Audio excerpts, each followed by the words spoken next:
മുൻ മുഖ്യമന്ത്രിയും പോരാട്ട വീതികളിലെ നിത്യ യൗവനവുമായിരുന്ന ശ്രീ VS അച്യുതാനന്ദന്റെ നിര്യാണം ഇന്നലെ സംഭവിച്ചില്ലായിരുന്നുവെങ്കിൽ എല്ലാ മലയാള പത്രങ്ങളിലും ഒന്നാം പേജിൽ പ്രധാന തലക്കെട്ടോടെ വരേണ്ട വാർത്തയായിരുന്നു നമ്മുടെ ഉപരാഷ്ട്രപതി ജഗദീപ് ധൻഖറുടെ അപ്രതീക്ഷിതമായ രാജി.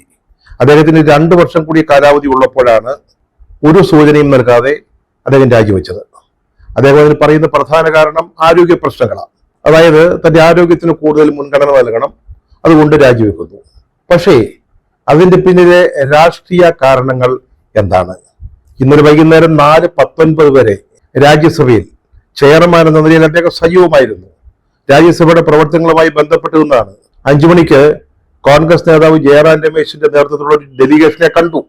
അതിനുശേഷമാണ് അപ്രതീക്ഷിതമായിട്ട് അദ്ദേഹത്തിന്റെ രാജി ഉണ്ടാവുന്നത്. അപ്പോ ആ കാരണങ്ങള്, ഇതിന്റെ പിന്നിലെ രാഷ്ട്രീയം എന്താണ് എന്നുള്ള വിഷയങ്ങൾ അതിപ്പോൾ ഇന്ത്യ വളരെ സജീവമായിട്ട് ചർച്ച ചെയ്തുകൊണ്ടിരിക്കുക.